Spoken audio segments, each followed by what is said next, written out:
기초라고 하는 것은 너무나 중요합니다. 운동선수가 기초가 잘못되어 있으면, 기초가 좋지 못하면 절대로 대성할 수가 없다고 합니다. 음악을 하는 사람들에게도 기초가 있습니다. 어떤 음악을 전공하든지 누구든지 피아노를 칠 줄 알아야지 됩니다. 그 피아노를 통하여서 그 사람이 성악을 하든지 기악을 하든지 작곡을 하든지 음악을 전공할 수 있는 기초 작업을 다질 수 있게 되는 것입니다. 미술을 하는 사람도 현대 미술을 하든지 응용 미술을 하든지 어떤 미술을 하든지 그림을 그리려고 하는 사람들은 반드시 대상을 충실해야 좋은 미술가가 될 수가 있습니다. 기초는 우리 눈에는 보이지 않지만은 장래를 결정하는 매우 중요한 수단이 됩니다. 우리 한국의 골프 선수들 가운데 특별히 여자 골프 선수들이 세계를 주름 잡고 있습니다. 그래서 어떻게 해서 한국의 여자 골프 선수들이 이렇게 골프를 잘 치는가 하고 분석을 해보니까 첫 번째 원인이 무엇인가 하면은 기초가 아주 잘 되어 있다고 하는 것입니다. 사람들은 기초를 중요하게 생각하지를 않습니다. 눈에 보이지 않으니까 대충 기초는 해놓고 눈에 보이는 건물을 지을 때는 번지르하게 지으려고 하는 그런 좋지 못한 습성이 있습니다. 1995년 6월 29일 날 지하 4층, 지상 5층 삼풍백화점이 와르르 무너졌습니다. 502명이 죽고 937명이 부상을 당하고 7명이 실종했습니다. 왜 삼풍백화점이 이렇게 맥없이 무너지고 말았는가? 기초는 약한 데다가 그 위에다가 너무 많은 건물들을 지어 올렸기 때문에 그 무게를 이기지를 못하고 삼풍백화점이 주저앉아 버리고 말았던 것입니다. 기초공사의 중요성은 아무리 강조하여도 지나치지 않을 것입니다. 기초공사를 어느 만큼 튼튼하게 했느냐, 그 기초공사에 따라서 지어질 수 있는 건물이 결정되게 될 것입니다. 만약에 그 기초를 부실하게 하고 그 기초가 흔들리게 된다고 한다면 아무리 건물을 잘 지었다고 할지라도 그 건물은 무너지는 날만 남은 것입니다. 신앙생활도 마찬가지입니다. 우리 신앙생활에 기초를 든든하게 하지 않으면 아무리 오래 예수를 믿고 직분을 가졌다고 할지라도 그 신앙은 무너지는 날이 속히 오게 되고 말 것입니다.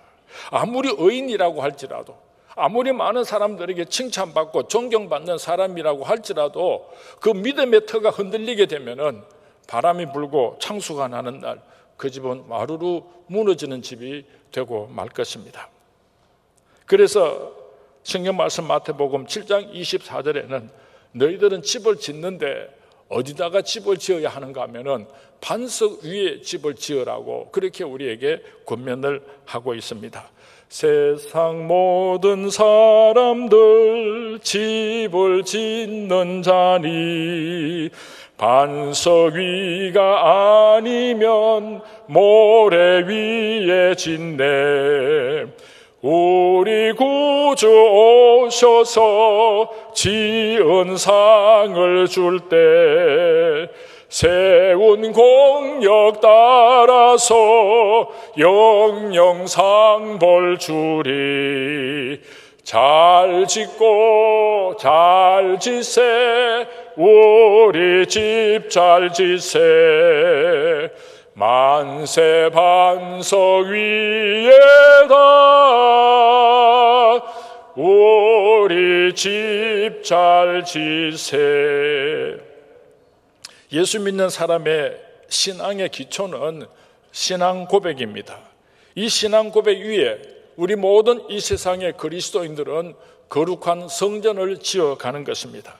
이 신앙 고백이 잘못되게 되면은 그 사람은 모래 위에 집을 짓는 것과 같은 그런 인생을 살아가게 되는 것입니다. 그리고 그 집은 반드시 무너지게 되고 그리고 그 사람은 천국에도 들어갈 수 없다고 예수님 말씀하셨습니다. 예수님께서 사랑하는 제자들을 데리고 가이사라 빌립보라는 지역을 지나가시다가 제자들에게 물으셨습니다. 얘들아 세상 사람들이 나를 보고 누구라고 말을 하느냐, 사람들이 인자를 가르쳐서 누구라고 하느냐, 그렇게 제자들에게 물으셨습니다. 예수님의 질문이 떨어지자마자 제자들은 대답을 했습니다. 들어는 세례 요한이라고 하기도 하고 들어는 엘리야라고도 하기도 하고 어떤 이는 에레미야나 선지자 중에 하나라고 하더이다 하고 대답을 했습니다. 당시에 예수님을 세례 요한이라고 생각했던 사람들이 상당히 많았던 것 같습니다. 세례 요한은 정의를 외치다가 목숨을 잃은 개혁자였습니다. 예수님께서도 사회 정의에 대하여서 깊은 관심을 가지고 많은 말씀을 가르쳐 주셨습니다. 세례 요한은 첫 번째 설교에서 회개하라 천국이 가까웠느니라고 외쳤습니다. 예수님께서도 공생애를 시작하시면서 첫 번째 설교 말씀을 회개하라 천국이 가까웠느니라 그렇게 말씀하셨습니다. 예수님과 세례 요한이 하시는 사역이 너무나 닮아 있었기 때문에 세상에 많은 사람들은 예수님을 세례 요한과 같은 사람으로 이해를 하였던 것입니다. 우리가 잘 아는 대로 세례 요한은 오실 메시아를 예비하는 사람이었습니다. 예수님께서 이 땅에 오셨음에도 불구하고 세상에 많은 사람들은 예수님을 메시아로 인정하지 않고 메시아를 예비하는 세례 요한과 같은 사람으로 이해를 하였던 것입니다. 더러는 구약의 대표적인 선지자 가운데 한 사람인 엘리야로 예수님을 생각했습니다. 엘리야는 우리가 잘 아는 대로 갈멜산에서 850명의 바알과 아세라 선지자들과 대결하여서 하늘에서 불이 떨어지게 하시고 놀라운 기적을 일으킴으로 대성을 거두었던 하나님의 사람입니다. 죽은 과부의 아들을 살리기도 하였습니다. 예수님께서 성난 바다를 잠잠케 하시고 죽은 나사로를 살리시고 오병이어의 기적을 일으키실 때에 예수님의 초자연적인 능력을 보고서 세상 사람들은 생각을 하기를 예수님은 엘리야와 같은 사람 중에 한 분이구나 그렇게 이해를 하였던 것입니다. 또 어떤 사람들은 예수님이 에레미야나 선지자 중에 한 분이라고 생각을 했습니다. 자기 민족의 죄를 위하여서 눈물로 기도하고 밤낮으로 그들을 위하여 눈물을 흘렸던 에레미야 선지자. 예수님께서 죄악의 성 예루살렘 성전을 바라보시고 예루살렘아 예루살렘아 탄식하시던 그 모습을 보고 세상 사람들이 생각을 하기를 예수님도 에레미야 선지자와 같은 분 가운데 한 분이겠구나 그렇게 생각을 했던 것입니다. 세상 사람들이 예수님을 어떻게 생각하였는가? 예수님의 제자들의 보고를 종합하여서 보면은 예수님께서 위대하신 분이라는 것을 누구든지 다 인정을 했습니다. 그렇지만은 예수님이 하나님의 아들이시라는 것을 세상 사람들은 인정하지를 않았습니다. 예수님께서 온 인류를 구원하시기 위해서 사람의 몸을 입고 이 땅으로 찾아오신 메시아 구세주라고 하는 것을 세상 사람들은 인정하지를 않았던 것입니다. 오늘 우리가 이 세상의 눈을 돌려서 불신자들에게 한번 질문을 해본다고 한다면 오늘날도 많은 사람들이 예수님께서 살았던 그 시대의 사람들과 비슷한 대답을 하게 될 것입니다. 예수님은 위대한 성인이라는 것을 오늘도 세상 사람들은 다 인정할 것입니다. 예수님께서 훌륭한 인권 운동가였다는 것을 온 세상 사람들도 다 인정할 것입니다. 부처나 공자처럼 위대한 3대 성인 가운데 한 분이라고 세상 사람들이 다 인정을 할 것입니다. 예수님의 인간성에는 후한 점수를 주면서도 그 예수님께서 하나님과 근본이 본체이신 것을 메시아이신 것을 오늘날도 세상 사람들은 인정하지 않으려고 할 것입니다. 예수님께서 다시 제자들에게 물으셨습니다. 세상 사람들이 나를 그렇게 평가를 한다고 한다면은 그러면 너희들은 나를 누구라고 하느냐 하고 예수님께서 제자들에게 물으셨습니다. 우리가 가정에서 엄마나 아빠가 아기에게 내가 누구니 하고 짓궂게 질문을 할 때가 있습니다. 그래서 그 갓난 아이가 엄마, 아빠 그렇게 말을 하면은 부모들이 자지러집니다. 얼마나 좋아하는지 모릅니다. 부모들이 그 갓난 아이에게 내가 누군지를 물어보고 싶고 확인하고 싶은 마음이 있는 것처럼 예수님께서도 사랑하는 제자들에게 너희들이 나를 누구라고 생각하고 믿고 나를 따르느냐 알고 싶으셨던 것입니다. 베드로가 대답을 했습니다. 주는 그리스도시요 살아계신 하나님의 아들이시니이다. 참 위대한 신앙 고백을 했습니다. 우리 선문교회 모든 성도님들의 신앙 고백이 베드로의 고백이 될 수 있기를 주님의 이름으로 축원을 드립니다. 우리가 어디에서 신앙을 시작하게 되는가 하면은 베드로의 신앙 고백 위에서 우리의 신앙의 집을 지어가게 되는 것입니다. 베드로는 예수님을 주라고 고백을 했습니다. 예수님을 주인님이라고 불렀습니다. 그런데 이 주라고 하는 말의 뜻은 우리가 한자어로 주인 주자를 사용하게 됩니다. 예수님 당신은 나의 주인이십니다 하고 베드로가 고백하고 있는 것입니다. 다른 사람을 주인님이라고 부르는 사람이 있다고 한다면 그 사람의 신분은 종입니다. 노예일 것입니다. 노예는 어떤 사람입니까? 사람이 아니라 그저 도구에 불과한 것입니다. 주인의 재산에 불과합니다. 이름도 지어주지를 않습니다. 사내 종놈은 그냥 마당쇠라고 부르고, 계집종은 5월 달에 사왔으면 5월이라 부르고, 10월 달에 구입해 왔으면 10월이라 그렇게 부르면 답니다. 마음대로 사고 팔 수 있습니다. 혹시 종놈이 마음에 안 들면 두들겨 패서 죽여도 살인죄가 되지를 않습니다. 노예가 가진 재산이나 시간이나 심지어 생명까지도 자기 것이 아니고 다 주인에 속한 것입니다. 이름도 없는 노예에게 인격이나 자존심 따위가 무슨 필요가 있겠습니까? 이것이 바로 종입니다. 노예입니다. 오늘 베드로는 예수님을 향하여서 나는 당신의 종입니다. 예수님은 나의 주인이십니다. 그렇게 고백을 하고 있는 것입니다. 나는 종으로서 한평생 예수님만 주인으로 섬기고 살겠습니다. 나 자신도 내 것이 아니고 내가 가진 시간이나 물질이나 가족이나 생명까지도 다 주님의 것입니다. 저는 그저 무익한 종일 뿐입니다. 칭찬도 필요 없고 저 같은 것 알아줄 필요도 없습니다. 시키는 일을 잘 감당하고 나는 아무것도 아닙니다. 무익한 종이라 그렇게 고백하기를 원합니다. 이것이 베드로가 예수님을 향한 신앙 고백이었습니다. 사랑하는 수문의 성도님, 예수님을 주님이라고 부를 때에 우리는 한번 심각하게 생각해 보아야 합니다. 혹시 그동안에 그 뜻도 깊이 생각해 보지 않고 그 의미도 모르면서 습관적으로 기도할 때마다 주여 주여 그렇게 부르지는 않았습니까? 남들이 주여 주여 하니까 나도 아무 생각 없이 주여 주여 주님 주님 그렇게 따라 부르지는 않았습니까? 주여 하고 부르기만 하지만 내 것은 내 것입니다. 내 생명도 내 것이고 내 물질도 내 것이고 내 시간도 내 것이고 내 자녀도 내 것이고 내 것은 전부 다 내 것입니다. 내 뜻대로 살려고 합니다. 그렇게 살아온 사람이 있다면 감히 예수님을 주라고 부를 수가 없을 것입니다. 내 입술로만 주여 주여 하면서 나의 삶 속에서는 예수님을 나의 주인으로 인정하지 않는 사람이 있다고 한다면 오늘 그 사람은 모래 위에 신앙의 집을 짓고 있는 어리석은 사람인 것입니다.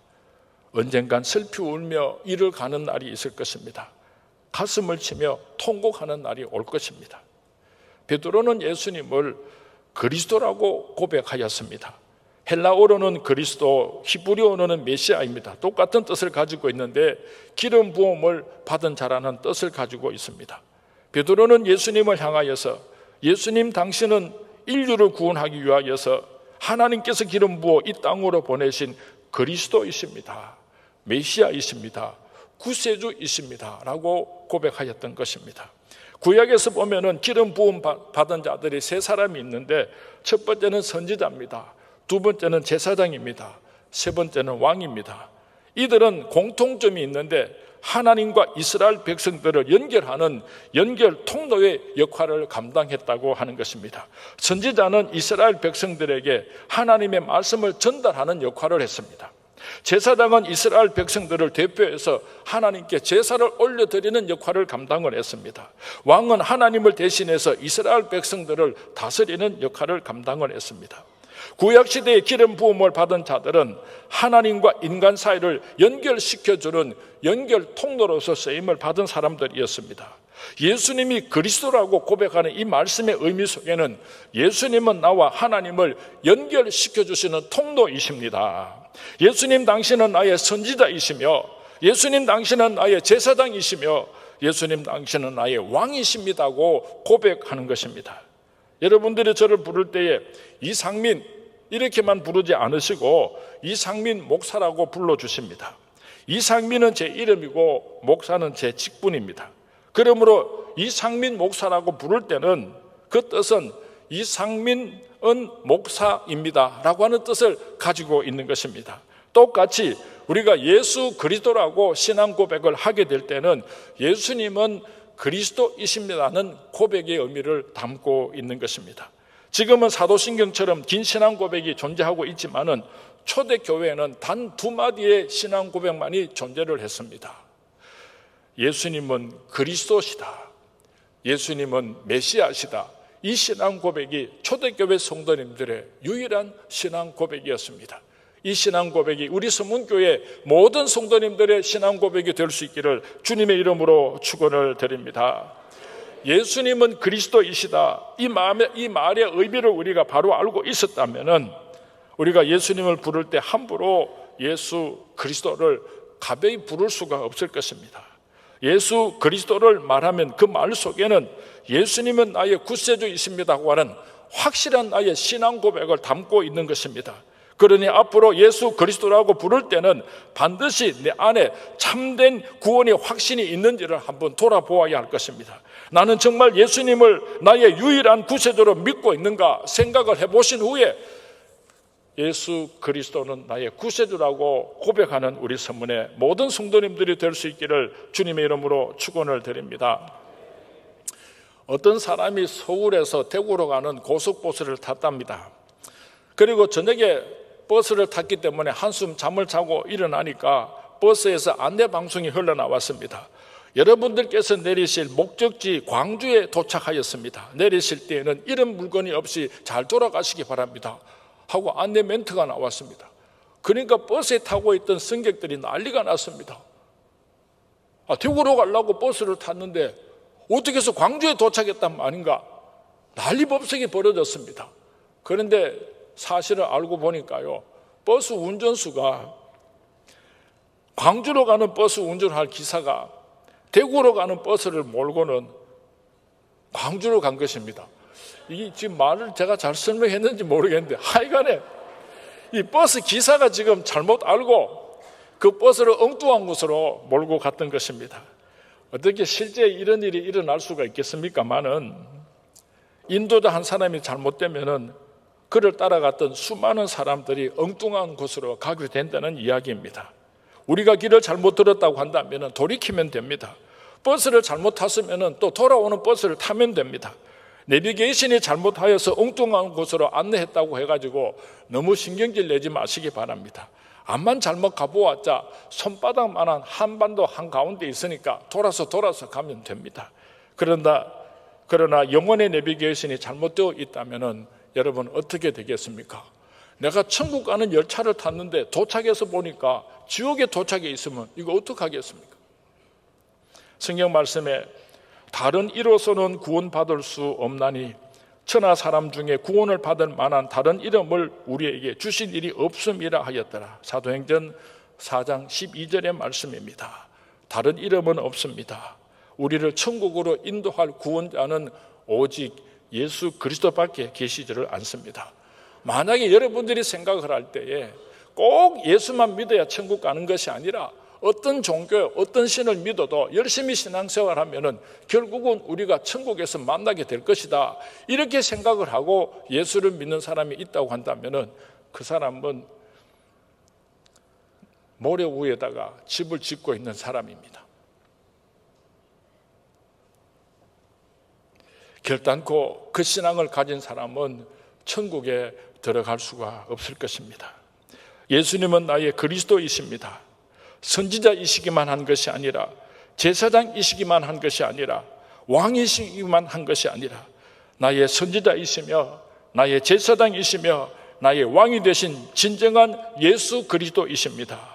베드로의 이 신앙 고백이 오늘 우리들의 신앙 고백이 되므로 영원한 하늘나라 천국에까지 들어가는 우리 서문의 모든 성도님들이 될 수 있기를 주님의 이름으로 축원을 드립니다. 베드로는 예수님의 앞에 신앙 고백하기를 살아계신 하나님의 아들이십니다 라고 신앙 고백을 하였습니다. 이 고백 속에는 하나님은 살아계시며 그 살아계신 하나님의 아들이 바로 예수님이심을 믿습니다라고 하는 고백을 담고 있는 것입니다.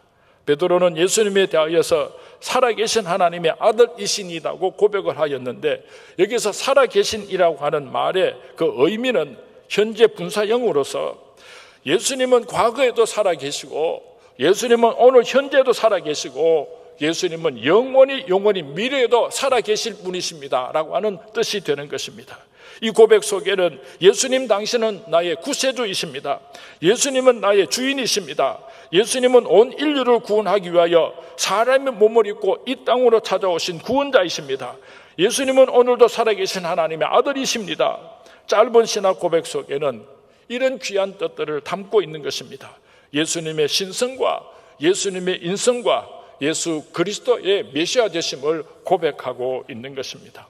오늘 저와 여러분에게 이 확실한 신앙 고백이 없다고 한다면 오늘 우리는 예수를 믿고 있지만은 사실은 잘못된 집을 짓고 있는 것입니다. 모래 위에다가 집을 짓고 있는 것입니다. 내가 얼마나 오래 예수를 믿었든지, 오늘 내가 어떤 직분을 가지고 있든지 상관없이 오늘 그 사람은 예수를 잘못 믿고 있는 것입니다. 우리가 육신의 아버지를 부를 때도 함부로 함자를 부르지를 않습니다. 제가 원로 목사님의 성함을 다른 사람들에게 소개할 때에 이자 성자 헌자 목사님 되십니다, 그렇게 소개를 합니다. 하물며 우리를 구원하신 구세주 예수님의 이름을 함부로 우리가 불러서는 안 될 것입니다. 제 생각에는 가능하면은 우리가 예수 그렇게 부르기보다는 예수님이라고 불러드리는 것이 더 좋을 것 같습니다. 예수님의 이름을 부를 때마다 별다른 감정 없이 그냥 함부로 예수님 할 것이 아니라 나를 위하여 십자가에 못 박히시고 나를 구원하여 주셨다고 하는 그 감격과 기쁨을 가지고 예수님의 이름을 불렀으면 참 좋겠습니다. 주는 그리스도시요 살아계신 하나님의 아들이십니다. 마음속에 이 신앙 고백이 있는 사람은 진짜 그리스도인입니다. 구원받은 하나님의 백성들입니다. 그러나 아무리 예수를 오래 믿었다고 할지라도 이 사실이 믿어지지 않는 사람은요, 요한 웨슬리의 표현을 빌리면은 almost 크리스찬일 뿐 리얼 크리스찬은 아닙니다. 아주 거의 그리스도인에 가까울 수는 있지만은 진짜 그리스도인은 아니라고 하는 것입니다. 이 신앙 고백을 했던 사도 베드로가 받은 축복을 마태복음 16장 18절 19절 말씀에 기록하고 있습니다. 너는 베드로라, 내가 이 반석 위에 내 교회를 세우리니. 이 베드로의 신앙 고백 위에 예수님께서 교회를 세우시겠다고 약속을 하셨습니다. 음부의 권세가 이기지 못하리라, 사탄 마귀의 음부의 권세가 이기지 못하는 축복을 약속하셨습니다. 내가 천국 열쇠를 내게 주리니 내가 땅에서 무엇이든지 매면 하늘에서도 매일 것이요 내가 땅에서 무엇이든지 불면 하늘에서도 불리라. 천국의 열쇠를 이 아름다운 신앙 고백 위에 예수님께서 축복하여 주셨습니다. 천국으로 들어가는 열쇠는 오직 이 신앙 고백밖에 없습니다. 만약에 여러분에게 이 신앙 고백이 없다고 한다면 내가 목사라고 할지라도, 내가 장로라고 할지라도, 내가 권사라고 할지라도 이 세상에서는 좀 행복하게, 이 세상에서는 좀 사람들에게 인정받고 칭찬받고 살 수 있을는지는 모릅니다. 왜냐하면 예수님의 그 삶이나 예수님의 그 가르침이 너무나 훌륭하고 위대하기 때문에 이 세상에서 그 예수님의 삶을 닮아서 살려고 할 때에 값 있는 인생의 주인공이 될 수 있을 것입니다. 많은 사람들에게 칭찬받고 사랑받는 삶을 얼마든지 살 수가 있을 것입니다. 그러나 이 신앙 고백이 나의 신앙 고백이 되지는 못한다면 그 신앙을 가지고는 천국의 문을 열 수 없다는 것입니다. 천국에 들어갈 수 없는 것입니다. 터가 무너지면 의인이 무엇하랴.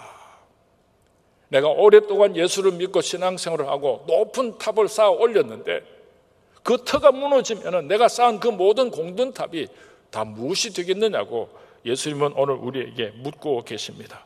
주는 그리스도시요 살아계신 하나님의 아들이시니이다. 베드로의 신앙 고백이 오늘 나의 신앙 고백이 될 수 있기를 주님의 이름으로 축원을 드립니다.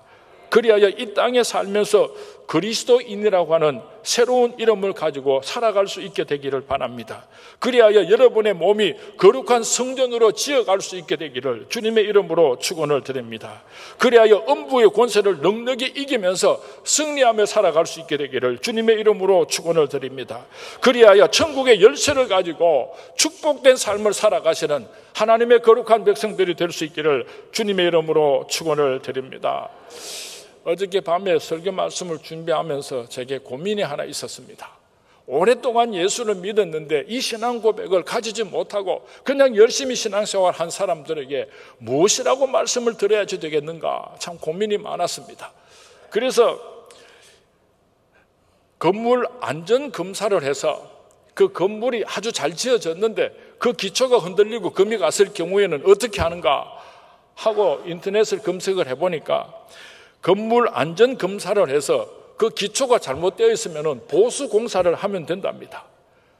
튼튼하게 그 기초를 보수 공사를 하는 방법이 수도 없이 많더라고요. 그렇게 그 기초 공사를 새로 하게 되면은 그 위에 세워진 집들을 그렇게 헐지 않아도 되고, 그래도 그 위에 세워진 집들을 그대로 안전하게 보존할 수 있도록 하는 방법을 제가 인터넷에서 확인을 했습니다. 오랫동안 예수 믿고 신앙생활 했는데 지금 내 신앙 고백을 가만 돌아보니까 잘못되었으면요, 다 흔들어서 없애버리고 새로 그 신앙 고백 위에서 신앙생활을 시작하려고 하면 아까운 것이 얼마나 많습니까? 그래서 한 가지 방법을 알려드리겠는데요, 우리 신앙 고백을 다시 바꾸고 단단하게 세우게 될 때에 오늘까지 신앙생활한 그 모든 것들을 하나님께서 그대로 인정하여 주실 줄로 믿습니다.